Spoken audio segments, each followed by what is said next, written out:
Hello, welcome to my channel. ഇന്ന് Ramzan day 2. ഇന്ന് രാവിലെ തന്നെ മുളക് കഴുകി വെയിലത്തിടാനുണ്ടായി. അങ്ങനെ 1 കിലോ മുളക് ഉണ്ടായി. അത് ഫസ്റ്റ് പുറത്ത് പോയിട്ട് ഇങ്ങനെ ഒരു തടുപ്പയിലിട്ട് മുളകിൻ്റെ പരിപാടിയിലെടുക്കുമ്പോൾ നമ്മൾ മൂക്കിലേക്ക് തുണി വെക്കണം, അല്ലെങ്കിൽ തുമ്മിക്കൊണ്ടുണ്ടാവും. പിന്നെ അത് കഴുകാനായി കിച്ചണിൽ വന്നപ്പോൾ ലേസി ജനലിൻ്റെ കരയിൽ ഇരുന്നിട്ട് കാഴ്ച കാണുന്നുണ്ട്. എത്ര നല്ല തല്ലിയിട്ടും ലേസിക്ക് എണിക്കുന്ന പരിപാടിയില്ല. പിന്നെ ഞാൻ കൈ കൊണ്ട് തന്നെ എടുത്തിട്ട് ലേസിനെ അങ്ങ് അപ്പുറം ഇട്ടു. പിന്നെ ഈ മുളക് കഴുകിയെടുത്തു. ഇത് ഒരേ പാത്രത്തിലിട്ട് കഴുകാൻ കഴിയുന്നില്ല, 1 കിലോ മുളക് ഉണ്ടായത് കൊണ്ട്. പിന്നെ ഇങ്ങനെ കുറേ ട്രിപ്പായിട്ട് കഴുകിയെടുത്തു. നല്ല കച്ചര ഉണ്ടായി മുളകിൽ. പിന്നെ ഞാൻ മുളക് പൊടിക്കുമ്പോൾ അതിൻ്റെ ആ വള്ളിയൊന്നും എടുക്കലില്ല.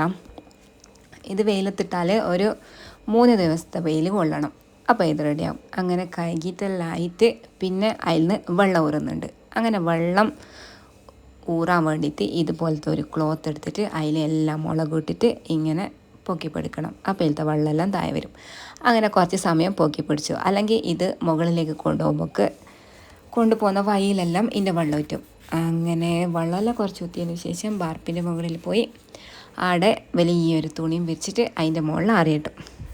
അതിൻ്റെ മുകളിൽ ഇങ്ങനെ നിരത്തിയിട്ട് ഉണക്കാനിട്ട്.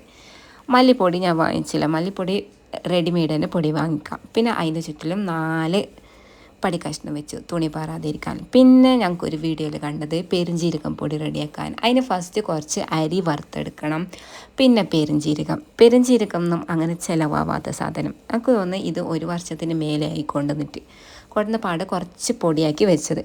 പിന്നെ അതിലേക്ക് കുറച്ച് ഹോൾ സ്പൈസസ് കുറച്ചിട്ടാൽ മതി, പെരുംജീരകത്തിൻ്റെ മണം മാറാൻ പാടില്ല. അതും ഇട്ട് പിന്നെ കുറച്ച് കറിവേപ്പിലയും വറുത്തെടുത്ത് ഇനി അത് പൊടിക്കണം. അതിൻ്റെ ഇടയിലൂടെ ജിഞ്ചർ ഗാർലിക്കിന് പേസ്റ്റ് ആക്കാൻ വേണ്ടിയിട്ട് എല്ലാം കട്ട് ചെയ്തു. അപ്പോൾ അതിൻ്റെ കൈയും മുറിഞ്ഞു. ജിഞ്ചർ, ഗാർലിക്ക്, പച്ചമുളക്, പിന്നെ കറിവേപ്പില അത്ര ഇട്ടിട്ട് ഞാൻ ഫസ്റ്റ് റെഡിയാക്കി. അതിൻ്റെ ഇടയിൽ പെരുംജീരകം പൊടിച്ചെടുത്ത് ഫസ്റ്റ് റെഡിയാക്കിയിട്ട് ഞാൻ വിചാരിച്ചത് ഇതിലേക്ക് വെള്ളം കൂട്ടണ്ടെന്നാണ്. അങ്ങനെ ഇത് പൊടിച്ചിട്ടാകുമ്പോൾ താഴെയുള്ള ഭാഗം പൊടിച്ചു, മുകളിലത്തെ പൊടിച്ചിട്ടാണ്. പിന്നെ അത് ഞാൻ ഒരു ചെറിയൊരു ജാറിലേക്ക് ഇട്ടടിച്ചു.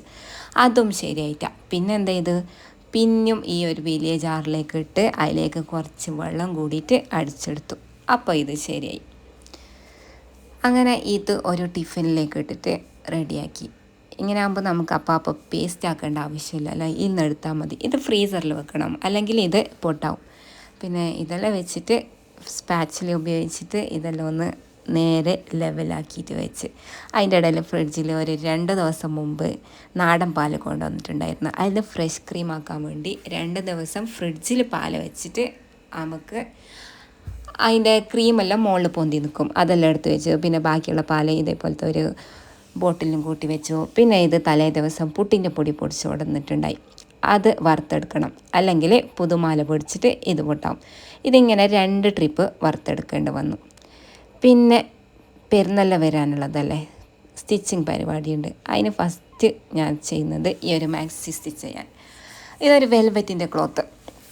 ഫസ്റ്റ് അളവിൻ്റെ മാക്സി എടുത്തിട്ട് അതിലത്തെ മെഷർമെൻറ്റ്സ് എല്ലാം എഴുതിയെടുത്ത് പിന്നെ ക്ലോത്ത് നോക്കി. ഇതൊരു തലവേദന കേസ്. ക്ലോത്ത് ഒരു റബ്ബർ തുണി, വെൽവെറ്റും അതെ റബ്ബറും രണ്ടും മിക്സ് ആയിട്ടുള്ളത്. അങ്ങനെ ക്ലോത്ത് തിരിച്ചും മറിച്ചെല്ലാം ഇട്ട് നോക്കി. ആ ഒരു ബ്ലാക്ക് ഡിസൈൻ വന്നത് കൊണ്ട് നല്ല ബുദ്ധിമുട്ടായി, എങ്ങനെ എടുക്കണം എന്തെന്ന് അറിയുന്നില്ല. അതിൻ്റെ ഇടയിൽ ചോക്കിൽ വരയിടാൻ നോക്കുമ്പോൾ ചോക്ക് ഈ ക്ലോത്തിൽ വരവുന്നില്ല. പിന്നെ ക്രയോൺസ് എടുത്ത് അതിലും ശരിക്കും വരവുന്നില്ല. പിന്നെ എങ്ങനെയല്ലോ ഒരു എസ്റ്റിമേഷനിൽ വരയിട്ട് പിന്നെ അങ്ങനെ കട്ടിങ് പരിപാടിയെല്ലാം കഴിഞ്ഞ് നെക്കിലേക്കെല്ലാം ക്രോസ് പീസ് എടുത്തത്. മാക്സി ആകുമ്പോൾ സിപ്പ് വെക്കണം. അങ്ങനെ അതെല്ലാം കഴിഞ്ഞിട്ട് ഈവനിങ്ങിൽ ഇന്നും ബർഗർ. ഇത് തലേ ദിവസം കൊണ്ടുവന്ന ബണ്ണ്. ഇത് അടയിൽ വെച്ചാൽ ബണ്ണ് ഹാർഡായിട്ട് പിന്നെ അത് കളയേണ്ടി വരും.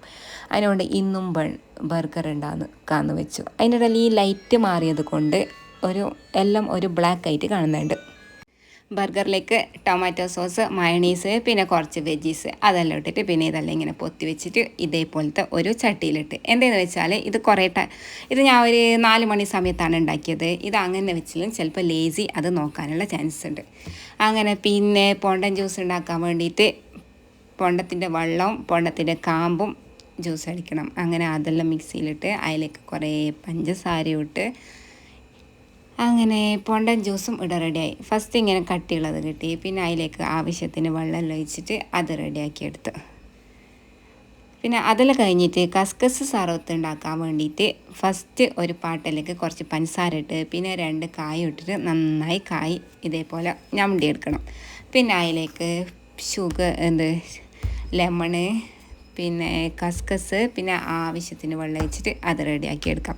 പിന്നെ അതിൻ്റെ ഇടയിൽ മയണീസ് ഒരു മുട്ടയിൽ ഉണ്ടാക്കിയത് അതേ കുറേ ബാക്കിയുണ്ടായി. അതിനും ഇതേപോലത്തെ ഒരു ടിഫിനിലിട്ടിട്ട് ഫ്രീസറിൽ വെച്ചാൽ മതിയാവും. അതിൻ്റെ ഇടയിൽ പുട്ടിൻ്റെ പൊടിയെല്ലാം ഇവിടെ റെഡി ആയിട്ടുണ്ട്. നോക്കുമ്പോൾ കൊട്ടയിൽ ഒരു ഹോള്, പിന്നെ സെലോ ടാപ്പൊന്നും കിട്ടിയില്ല. അങ്ങനെ ഒരു കടലാസിൻ്റെ കഷ്ണം വെച്ച് അത് അഡ്ജസ്റ്റ് ചെയ്ത് പിന്നെ സ്റ്റിച്ച് ചെയ്യാൻ വന്നിട്ടാകുമ്പോൾ ഇത് ഞാൻ മിഷീനിലേക്ക് നേരത്തെ ഒരു പച്ച കവർ ഉണ്ടായിരുന്നില്ലേ, അത് മിഷീനിലേക്ക് ഞാൻ പുതിയതായിട്ട് ഉണ്ടാക്കിയ കവറാണ്. ഹസ്ബൻഡ് കളിയാക്കുന്നുണ്ടായിരുന്നു, ഇപ്പോൾ മിഷൻ വാങ്ങിച്ചിട്ട് 3 കൊല്ലമായിട്ടാകുമ്പോൾ എനിക്ക് കവർ അതിലേക്ക് സ്റ്റിച്ച് ചെയ്യേണ്ട ബോധം വന്നത്. അങ്ങനെ സ്റ്റിച്ച് ചെയ്യാൻ നോക്കുമ്പോൾ ഇതിൽ സ്റ്റിച്ച് വന്നില്ല ഈ ഒരു ക്ലോത്തിൽ. അതിൻ്റെ ഇടയിൽ കൈയും മുറിഞ്ഞിട്ടില്ലേ, അടിയിൽ നിന്ന് ബോബിന് ഊരിയെടുക്കാനും ഇടാനെല്ലാം നല്ല പണിയാണ്.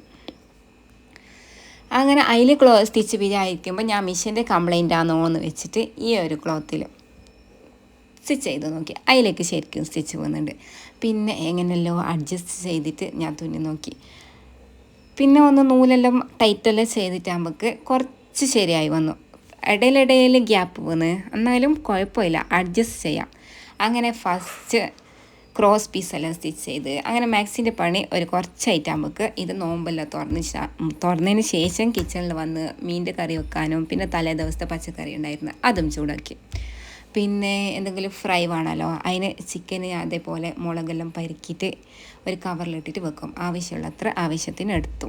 അങ്ങനെ അതും വെച്ച് അതിൻ്റെ ഇടയിൽ മീൻ്റെ കറിയും റെഡിയായി. പിന്നെ എൻ്റെ നൈബർ കസ്റ്റേർഡ് കൊടുത്ത് വെച്ചിട്ടുണ്ടായിരുന്നു, അതും കുറച്ച് ടേസ്റ്റ് നോക്കി. പിന്നെ അപ്പം കടുമ്പ് ചൂടണം. അതിന് പത്തലിൻ്റെ പൊടി, കുറച്ച് ഉള്ളി, കുറച്ച് ജീരകം, കുറച്ച് തേങ്ങ അത്രയും ഇട്ട് കുറച്ച് ഉപ്പിട്ട് വെള്ളം ഒഴിച്ചിട്ട് ഇതേപോലെ കുഴച്ചെടുക്കണം. പിന്നെ അതിൻ്റെ ചൂടെല്ലാം പോയതിന് ശേഷം ഇതുപോലെ ചെറിയ ബോൾസ് ആക്കിയിട്ട് അപ്പച്ചമ്പിലിടണം. ഇത് ഞങ്ങൾക്ക് രാത്രിയിലേക്കും അത്താഴത്തിനും. അങ്ങനെ അപ്പത്തിൻ്റെ പരിപാടിയെല്ലാം കഴിഞ്ഞു. പിന്നെ ചിക്കൻ ഫ്രൈയും ഇവിടെ ഒരു സ്ഥലത്ത് റെഡി ആവുന്നുണ്ട്. പിന്നെ രാത്രി ഫുഡിൻ്റെ എല്ലാ പരിപാടി കഴിഞ്ഞിട്ടായിട്ട് ബാക്കിയുള്ള സ്റ്റിച്ച് ചെയ്യാനായിരുന്നു. എല്ലാം കഴിഞ്ഞ് ഇനി ലെങ്ത്ത് പിന്നെ ഞാൻ വിചാരിച്ച് ലെങ്ത്ത് മാർക്ക് ചെയ്യാൻ ക്രയോൺസിലൊന്നും മാർക്ക് വന്നില്ല, ഇതുപോലെ പെന്നുകൊണ്ട് എടുക്കാമെന്ന്. പിന്നിൽ കഷ്ടപ്പെട്ടിട്ട് എങ്ങനെയല്ലോ മാർക്ക് ഇട്ട് അങ്ങനെ ലെങ്ത്തും കറക്റ്റ് ചെയ്തു. ഫൈനലി ഒരു മാക്സിൻ്റെ സ്റ്റിച്ചിങ് പരിപാടി കഴിഞ്ഞു. അല്ലെങ്കിൽ മാക്സി സ്റ്റിച്ച് കട്ട് ചെയ്യാൻ ഒരു 15 മിനിറ്റും സ്റ്റിച്ച് ചെയ്യാൻ ഒരു ഹാഫ് ആൻ അവറും.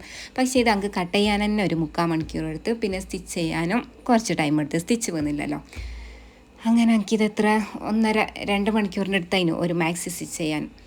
അങ്ങനെ ഈ സ്റ്റിച്ചിങ് പരിപാടിയെല്ലാം കഴിഞ്ഞു. അപ്പോൾ ഇന്നത്തെ വീഡിയോ ഇത്രയേ ഉള്ളൂ. സ്റ്റിച്ച് ചെയ്തിട്ടാകുമ്പോൾ മാക്സി നല്ല ഉണ്ട് കാണാൻ. അപ്പോൾ ടാറ്റാ.